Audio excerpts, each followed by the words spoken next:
ಮತ್ತೊಂದು ಕಡೆ ದಾವಣಗೆರೆ ದಕ್ಷಿಣದಲ್ಲಿ ಕಾಂಗ್ರೆಸ್ಗೆ ಬಂಡಾಯದ ಬಿಸಿ ಕೂಡ ತಾಗ್ತಾ ಇದೆ. ಮುಸ್ಲಿಂ ನಾಯಕರಿಂದಲೇ ಕಾಂಗ್ರೆಸ್ಗೆ ಮರ್ಮಾಘಾತ. ಸಾದಿಕ್ ಮನವೊಲಿಸಿದ ಕೈಪಡೆಗೆ ಮತ್ತೊಂದು ಟಾಸ್ಕ್ ಈಗ. ಕಾಂಗ್ರೆಸ್ ಪಡೆಗೆ ತಲೆನೋವಾಗ್ತಾ ಇದೆ. ಖಾದರ್ ಆದಿಲ್ ಬಾಷಾ ಪಕ್ಷೇತರ ಅಭ್ಯರ್ಥಿಯಾಗಿ ಈಗ ಕಣದಲ್ಲಿದ್ದಾರೆ. ಇಷ್ಟು ದಿನ ಸಾದಿಕ್ ಪೈಲ್ವಾನ್ ಹೇಗೆ ಕನ್ವಿನ್ಸ್ ಮಾಡೋದು ಅನ್ನೋದು ಒಂದು ಕಡೆ ಆದರೆ ಅದಾದ ನಂತರ ಸಾದಿಕ್ ಪೈಲ್ವಾನ್ ಕಣದಿಂದ ಹೊರಗೆ ಬಂದ್ರು. ಅದಾದ ನಂತರ ಈಗ ಮತ್ತೊಂದು ಟಾಸ್ಕ್ ಮುಸ್ಲಿಂ ನಾಯಕರಿಂದಲೇ ಇದೀಗ ಕಾಂಗ್ರೆಸ್ಗೆ ಮತ್ತೊಂದು ಟಾಸ್ಕ್ ಇದು.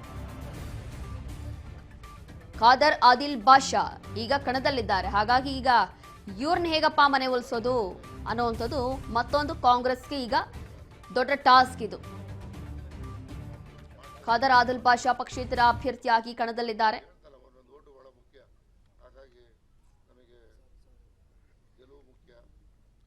ಹಾಗಾಗಿ ಇದೀಗ ಮುಸ್ಲಿಂ ನಾಯಕರಿಂದ ಮತ್ತೊಂದು ಟಾಸ್ ಕಾಂಗ್ರೆಸ್ ಪಕ್ಷಕ್ಕೆ. ಕಾರಣ ಏನು ಅಂತಂದ್ರೆ ಇಲ್ಲಿ ದಾವಣಗೆರೆಯಲ್ಲಿ ಒಂದೊಂದು ತಲೆನೋವು ಆಗ್ತಾ ಇಲ್ಲ. ಇನ್ನ ಸಾದಿಕ್ ಪೈಲ್ವಾನ್ ಹೇಗಾದ್ರೂ ಮಾಡಿ ಕಣದಿಂದ ಹೊರಗಾಕ್ಬೇಕು ಅಂತ ಹೇಳಿ ಬಹಳಷ್ಟು ಸರ್ಕಸ್ ಮಾಡಿದ್ರು. ಎಲ್ಲ ನಾಯಕರು ಹೋಗಿ ಕನ್ವಿನ್ಸ್ ಮಾಡಿದ್ರು, ಕನ್ವಿನ್ಸ್ ಆಗಿಲ್ಲ. ಅದಾದ ನಂತರ ಸಿಎಂ ಸಿದ್ದರಾಮಯ್ಯ ಅವರು ಕರೆದು ಅವರನ್ನ ಮನವೊಲಿಸಿದ್ರು.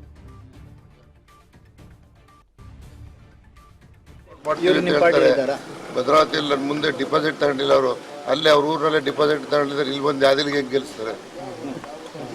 ನನ್ನ ಮುಂದೆ ಡಿಪಾಸಿಟ್ ತಗೊಳ್ಳಿಲ್ಲ, ಇಂಡಿಪೆಂಡೆಂಟ್ ನಿಂತ್ಕೊಂಡೆ. ಅವ್ರ ಮತ್ತೆ ಕಾಂಗ್ರೆಸ್ ಇಂದ ನಿಂತ್ಕೊಂಡ್ರು, ಪಕ್ಷೇತರವಾಗಿ ನಿಂತ್ಕೊಂಡು ಅವ್ರ ವಿರುದ್ಧ ಎರಡನೇ ಸ್ಥಾನಕ್ಕೆ ಬಂದೆ. ಅವರು ಡಿಪಾಸಿಟ್ ತಗೊಳ್ಳಿಲ್ಲ. ಭದ್ರಾವತಿಯಲ್ಲೇ ಡಿಪಾಸಿಟ್ ಇನ್ನು ದಾವಣಗೆರೆ ಬಂದು ಗೆಲ್ಲಿಸ್ತಾರೆ ಅಂತ ಸುಮ್ಮನೆ ಭಾಷಣ ಮಾಡಿದ್ರೆ ಓಟ್ ಬರಲ್ಲ. ಜನರ ಮಧ್ಯೆ ಇರಬೇಕು, ಜನರು ಸ್ಪಂದಿಸಬೇಕು, ಅಭಿವೃದ್ಧಿ ಮಾಡಬೇಕು, ಜಾತ್ಯತೀತವಾಗಿ ಎಲ್ಲರೂ ಇಷ್ಟಪಡಬೇಕು ಅಂತ ವ್ಯಕ್ತಿ ಇದ್ರೆ ಗೆಲ್ಲೋ ಸಾಧ್ಯತೆಗಳು ಇರ್ತವೆ. ಸರ್, ಏನಾದರೂ ಸ್ಥಾನಮಾನದ ದುಡ್ಡು ಬೇಡ, ಸ್ಥಾನಮಾನ ಬೇಡ, ಯಾವುದು ಬೇಡ.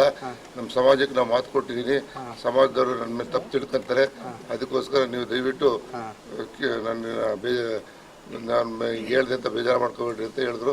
ಅದು ಒಂದು 2 ದಿವಸ ನೋಡೋಣ, ಕಾದು ನೋಡೋಣ. ಸರ್, ಸಾದಿಕ್ ಪೈಲ್ವಾನ್ ಅವರು ಮುಂಚೆ ಹೇಗೆ ಹೇಳಿದ್ರು, ಆಮೇಲೆ ಬಂದ್ರು, ಇವರು ಆ ರೀತಿ ಮಾಡ್ತಾರೆ ಅನ್ಕೊಂಡಿದ್ದಾರೆ ಹೇಗೆ ಅಂತ ನೀವು ನೋಡೋಣ. ಎಲ್ಲ ದೇವ್ರು ಕಾಂಪಿಟೇಷನ್ ಇದ್ದೀವಿ, ಮಾಡ್ತೀವಿ ಕಾಂಪಿಟೇಷನ್. ಚರ್ಚೆನಿಲ್ಲ. ಅವ್ರಿಗೇನಾದರೂ ಅದೇ ತೆಕ್ಕಡ್ರಿ ಸುಮ್ಮನೆ ಇದಾಗುತ್ತೆ, BJP ಬರುತ್ತೆ ಹಂಗೆ ಅಂತ ಏನಾದ್ರು.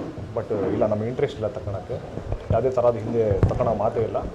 ಪ್ರೀತಿ ವಿಶ್ವಾಸದಲ್ಲಿ ಬಂದಿದ್ದೀರಾ ಅಷ್ಟೇ ಬಿಟ್ಟರೆ ಏನು ಮಾತಾಡಿಲ್ಲ. ಮುಂಚೆಯಿಂದ ನಾವು ಪರಿಚಯ ಎಲ್ಲರೂ ಪರಿಚಯ ಇದ್ದಾರೆ. BJPನಲ್ಲೂ ಪರಿಚಯ ಇದ್ದಾರೆ, JDSನಲ್ಲೂ ಪರಿಚಯ ಇದ್ದಾರೆ, ಕಾಂಗ್ರೆಸ್ನಲ್ಲೂ ಪರಿಚಯ ಇದ್ದಾರೆ. ಹಾಗಾಗಿ ನಮಗೆ ಗೌರ್ಮೆಂಟಿನ ನಾಲೆಡ್ಜ್ ಇರೋದು ಅಷ್ಟೇ. ಹಿಂದೆ ಸರ್, ಈಗ ಯಾವ ಸ್ಥಾನಮಾನ ಕೊಡೋದು ಚರ್ಚೆ ಆಗುತ್ತೆ ಮುಂದೆ?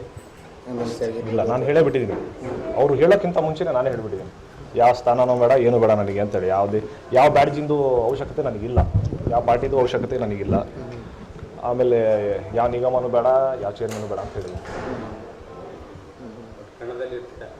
ಯಾವತ್ತೂ ಇದ್ದೀನಿ, ಕೊನೆ ತನಕನೂ ಇರ್ತೀನಿ. ಭಾಳ ಚೆನ್ನಾಗಿದೆ ರೆಸ್ಪಾನ್ಸ್, ಮಾತ್ರ ತುಂಬ ಚೆನ್ನಾಗಿದೆ. ಎಲ್ಲ ದೇವರ ಆಶೀರ್ವಾದದಿಂದ ಎಲ್ಲ ಯುವಕರೆಲ್ಲ ಸಪೋರ್ಟ್ ಮಾಡ್ತಾ ಇರೋ ರೀತಿ ನೋಡಿದರೆ ಆಲ್ರೆಡಿ ಗೆದ್ದಿದ್ದೀನಿ ಅಂತ ಅನ್ಕೊಳ್ತೀನಿ. ಅವರು ಬರ್ತಾರೆ.